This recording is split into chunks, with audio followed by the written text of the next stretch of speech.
Bonjour à tous et bienvenue pour une nouvelle vidéo. Comme toujours, je m'appelle Santiago. Je suis vraiment content que vous soyez de retour pour regarder un autre tutoriel. Dans les vidéos précédentes, nous avons découvert un logiciel appelé DeepBrain AI. C'est un outil d'intelligence artificielle utilisé pour créer des vidéos. Comme vous le voyez à l'écran en ce moment, il y a plein de façons différentes de le faire. Vous pouvez le faire avec des fichiers.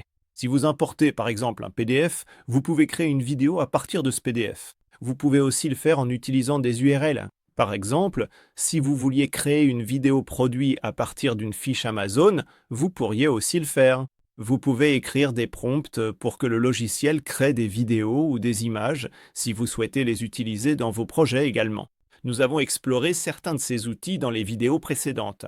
Si vous ne les avez pas encore regardés, je vous invite vraiment à aller sur la chaîne, à vous abonner et à les découvrir afin de vous mettre à jour sur la façon dont on a travaillé avec ce logiciel. Si vous souhaitez également utiliser l'un des forfaits payants, il y a des liens d'affiliation dans la description ci-dessous que vous pouvez utiliser. Et dans cette vidéo, nous allons découvrir un autre des outils proposés par le logiciel, l'outil de traduction. Nous allons charger un projet existant que nous avons utilisé dans une vidéo précédente, puis nous allons le traduire. Nous pouvons choisir parmi un tas de langues cibles différentes. Nous pouvons modifier les sous-titres et les voix off du projet. Et au final, vous pouvez réutiliser une vidéo ou un projet que vous avez déjà créé et l'utiliser dans différents contextes. Je vais faire disparaître mon visage pour que vous puissiez mieux voir mon écran et on se retrouve à la fin. On peut choisir parmi n'importe lequel des projets que nous avons ici en bas. Si vous cliquez sur l'option qui dit « Voir la vidéo », alors on arrive à la partie où l'on peut voir le projet final avant de le télécharger. Comme je vous l'ai montré dans plusieurs vidéos précédentes, on a quelques options juste ici. Vous pouvez le partager via un lien. Par exemple, si vous voulez le partager avec un collègue ou quelqu'un de votre travail pour qu'il puisse y apporter des modifications, vous pouvez le télécharger localement sur votre ordinateur. Mais l'outil que nous allons utiliser dans cette vidéo, c'est celui-ci, qui s'appelle Doublage IA. Cette vidéo originale est en anglais. Elle comporte deux scènes différentes. Voici l'un des avatars qui parle, et voici l'autre. Si on clique sur l'option Doublage IA, le logiciel va détecter automatiquement la langue. Ou bien vous pouvez spécifier dans quelle langue le projet original est parlé. On sait que c'est en anglais, donc je vais choisir cette langue, et on peut sélectionner les langues cibles parmi toutes celles que le logiciel propose dans sa bibliothèque. Disons que l'on veut que la langue cible soit l'espagnol. Vous pouvez choisir parmi plein de variantes de l'espagnol parlé à travers le monde.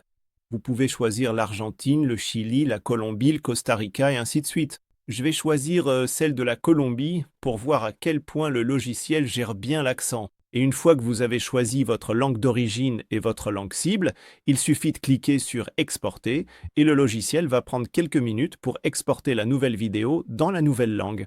Il va vous montrer exactement le pourcentage du traitement qui a déjà été effectué. Donc, après quelques minutes, on peut aller voir dans le dossier où le doublage a été effectué et on peut regarder la vidéo finale que le logiciel a traduite. Présenter des chats peut être délicat, mais avec la bonne approche, ça peut marcher. Commencez par les garder dans des espaces séparés, en leur permettant de s'habituer à l'odeur de l'autre sans contact direct. Après quelques jours, commencez des rencontres supervisées. Utilisez des friandises et des jouets pour créer des associations positives. Observez leur langage corporel pour vous assurer qu'ils sont à l'aise. La patience est essentielle, ne vous précipitez pas. Avec le temps, ils deviendront amis. Rappelez-vous, chaque chat est unique. Adaptez votre approche si nécessaire. Bonne introduction.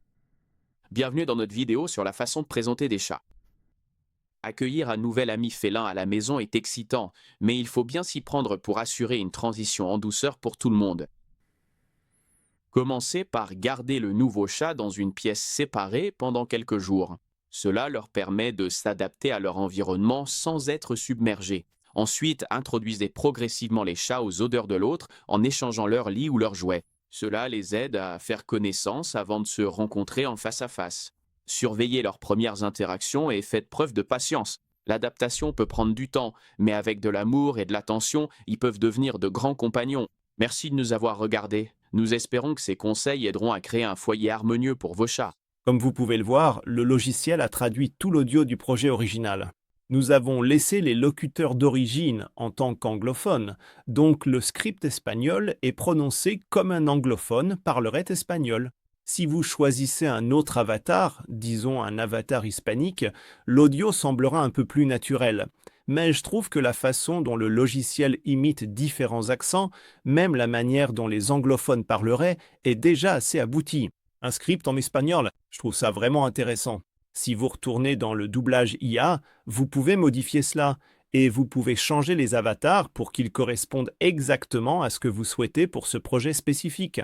Comme vous l'avez vu, traduire des vidéos avec DeepBrain AI est vraiment simple. Il vous suffit de sélectionner la langue d'origine, puis la langue cible, pour avoir une multitude d'options et ainsi proposer différentes langues dans vos vidéos. Vous pouvez même télécharger ces vidéos localement sur votre ordinateur, puis ajouter des sous-titres ou faire ce que vous voulez avec, et ensuite laisser le logiciel les traduire une fois que vous avez édité la vidéo dans un autre logiciel par exemple. Mais dans l'ensemble, il y a plein de langues différentes dans la bibliothèque, parmi lesquelles vous pouvez choisir, et vous pouvez obtenir exactement le type de vidéo que vous souhaitez selon vos besoins spécifiques. Merci à tous d'avoir regardé cette vidéo. J'espère vraiment que cela vous a été utile. Encore une fois, je m'appelle Santiago.